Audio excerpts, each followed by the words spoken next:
Hi folks, and welcome back again to our Martians review, brought to you by the makers of Twilight Creations, the same people who brought you Zombies. This game has the same rules as Zombies, except it's done with Martians!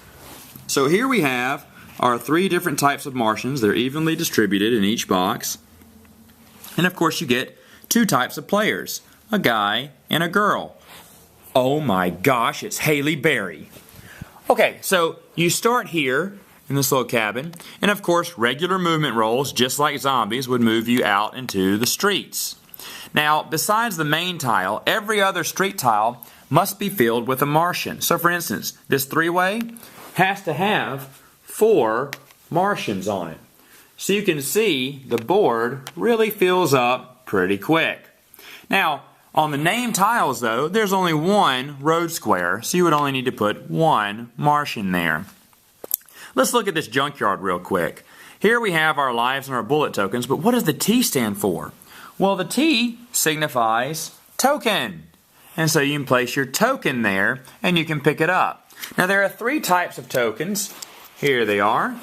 You need all 3 for a potential win for the game. You will not know which token you have to pick up because all of them will be face down, and until you get it, you won't know what that token is. So you can have more than 1 token. Now when you die, yes, all your tokens, you lose those too. Just like you would lose any cards in play.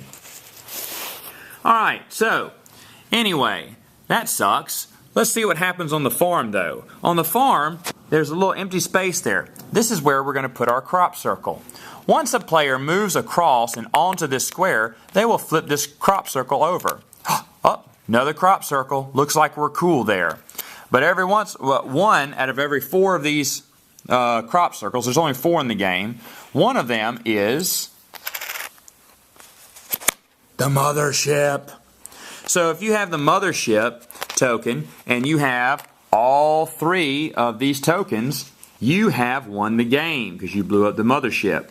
However, if you accidentally trip this over just by walking over it or crossing over it, which some of our players do on purpose just to have more Martians, then a Martian is immediately placed on that square. Now at the end of your turn, every time, a Martian must be placed on the square until the square is completely full of Martians. Now what happens after that? Well, the Martians will stop landing unless someone, during their Martian movement, like at the end of each movement roll for Zombies, you have to move Zombies, you also have to move Martians. And if someone moves a Martian off the tile, then at the end of their turn, they must replace that Martian on the tile with a different Martian. Now this game is very unique because if all players can lose if all the Martians from this box have landed on the board. So there's either winning with the 3 tokens and blowing up the mothership, or, of course, killing 25 Martians. Now, the only one rule that's different than the game on Zombies is the same heart and bullet tokens are used, but you can only have up to 5 bullet tokens at one time. In the game, you can always have up to 5 hearts. Well, this one adds to it and says you can only have 5 bullet tokens at one time. So it makes the game a little bit harder to play.